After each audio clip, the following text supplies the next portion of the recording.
Today we're reviewing the Headrush 108 FRFR speaker system.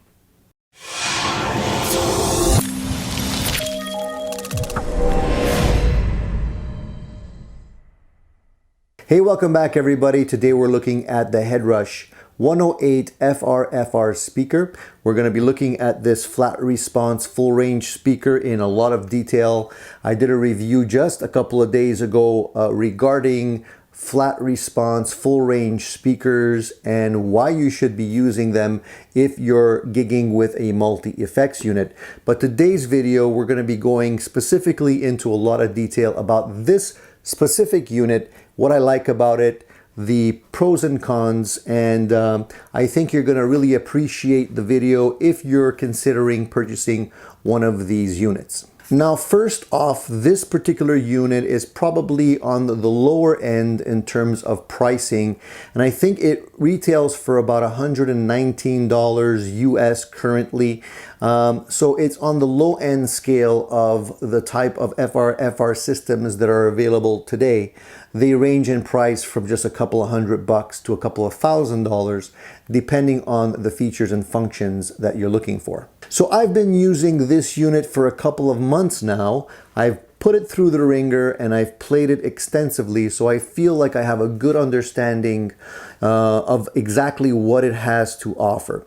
So there's a lot of pros with this unit, one being its size. It's extremely small, compact, not very heavy at all. So if some of you want to take this with you as a backup in case your amp combo or head unit should fail, this is a great alternative for a plug-and-play device where you can just plug in your multi-effects unit and be done with it. You don't have to mess around with 4-cable methods when you're using your multi-effects. If you don't know what that is, you just might look it up. If you're playing with a multi-effects unit, you probably know what that means. But suffice it to say that going straight into a powered speaker like this is a lot simpler overall. Of the two units that they offer, one with the 8-inch, which is this one here, 8-inch woofer, and one with a 12-inch woofer, you have plenty of power on tap. This one offers 2000 watts peak power, which is plenty for a regular, let's say, small club venue. I don't think you'll need more power than that. You can get a lot of volume and you will be heard over even a hard-hitting drummer, in my opinion. When it comes to speaker size, the choices are really a question of taste. If you really need a lot of bass, low end, if you're playing more aggressive type metal music where you really want a fat bottom, you might want to go with the 12-inch woofer. For my style of playing, which I play mostly classic rock and a couple of songs that are a little bit more modern, I really don't need too much bottom end. And believe it or not, the 8-inch woofer in this one offers plenty of bottom end, maybe even a little bit too much. I compared it to a 412 cabinet that I have behind me, and this one had no problems whatsoever getting enough bass. So some things that I like about this unit, I like the fact that it's compact. I like the fact that they also incorporate some really nice handles so you can actually pick it up and maneuver it easily. They have handles on both sides, as well as a little bottom end mounting bracket so you can actually put it on a mount and have it higher up. And I also like the way they designed the angle of the unit here, because it is actually quite functional. So you can have it flat like this, or if you pivot it on the edge here, you can actually pivot it up towards you when it's on the floor in front of you. And that allows you to really hear the sound coming forward towards your face, somewhat like a monitor. Now, the overall construction of the speaker seems well made. It's made of a pretty durable looking plastic. There's nothing that rattles in it or is loose or anything like that. So I expect it to last quite a while. Now, like any other piece of equipment that has electronics in it, you don't want to abuse it. But I think that overall it's really well made. The grille in the front of the unit seems to be quite durable in terms of withstanding any type of impact there. And they also have an additional layer of foam beneath the metal grille, I guess to keep dust and hair and other things out of the actual unit, which I think is a good idea.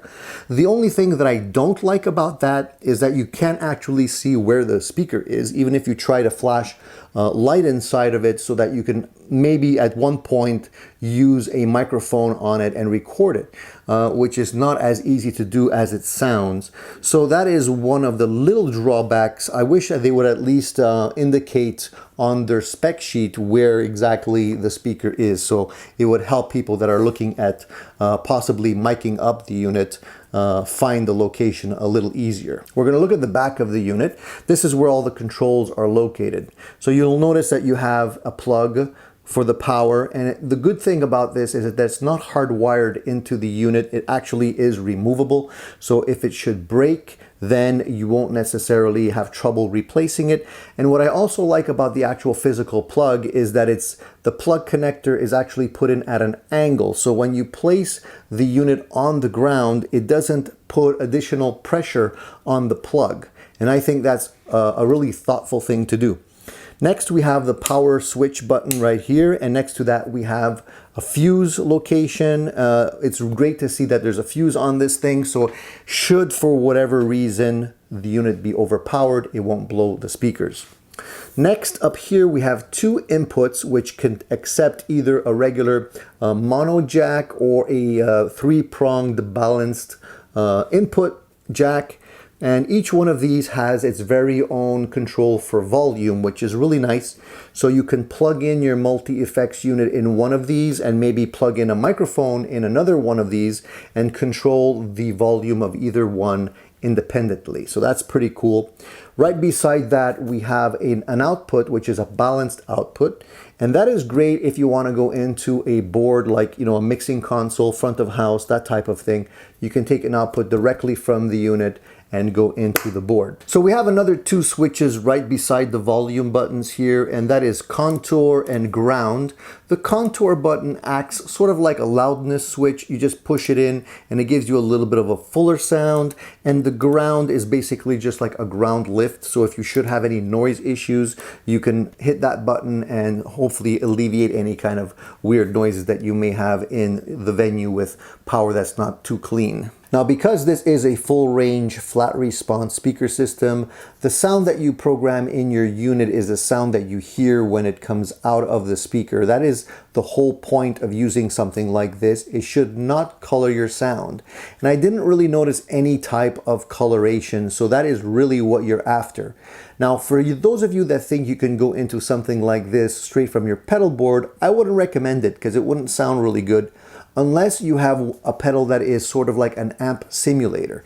If you have an amp simulation pedal in your chain, then you could possibly go into this and get some pretty decent convincing sounds. Now, because the unit is designed with a few angles in it, so you can place it relatively flat or angled up like this, depending on which of the planes you want to use it with. One of the things that you have to be careful of is when you're using it on the angle that's pointing more towards your face, and you have straight input jacks in here, you might have an issue where the jack is actually hitting the ground, and that could put undue stress on the connector.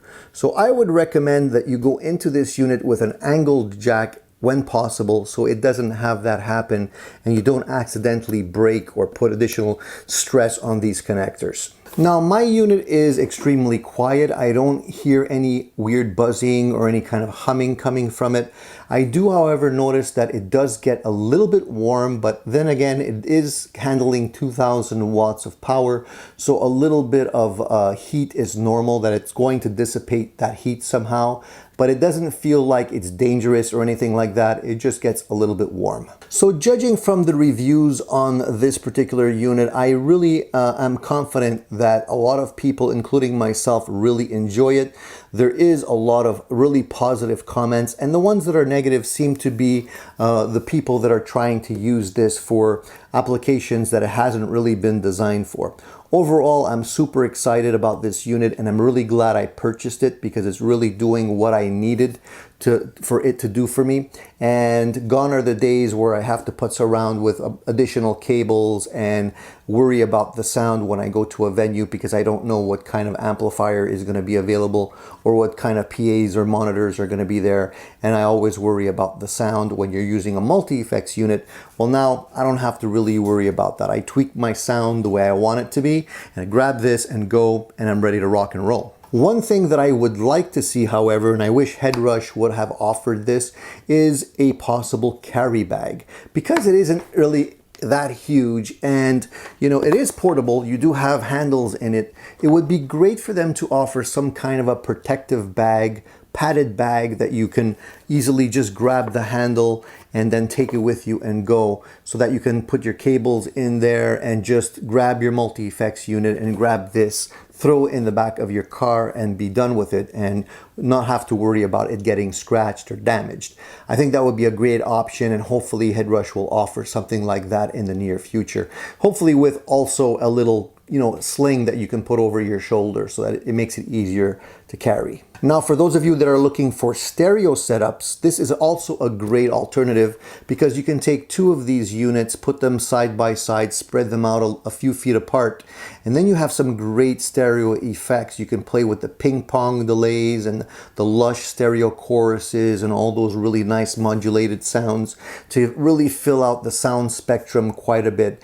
And at the price that you're paying these units, you wouldn't be breaking the bank in order to get some really big, great sounds. So my overall impression, guys, is for the money that you're paying, this unit is probably a really great place to start. You can obviously upgrade down the line and go with something a little bit more sophisticated, depending on your requirements. But at $220, you buy one of these on a payment plan and you're good to go. You can forget about all the hassles and headaches and just concentrate on your playing, and that alone is worth it, in my opinion. So if you want more information on this FRFR 108 from Headrush, I'll put a link down below to where you can buy it and get additional information. My opinion is, don't ask too many questions, just get one. You won't regret it. It's a great unit. So if you have any comments on the Headrush 108 unit that I'm holding here, please leave your comments down below. I'll be happy to answer them for you. If you have any other questions about FRFR systems in general, also leave them below. If you like the content that we're producing here and you find this video useful, give me a thumbs up. And please consider subscribing, because there's going to be more great videos coming your way. Thank you for tuning in. See you soon.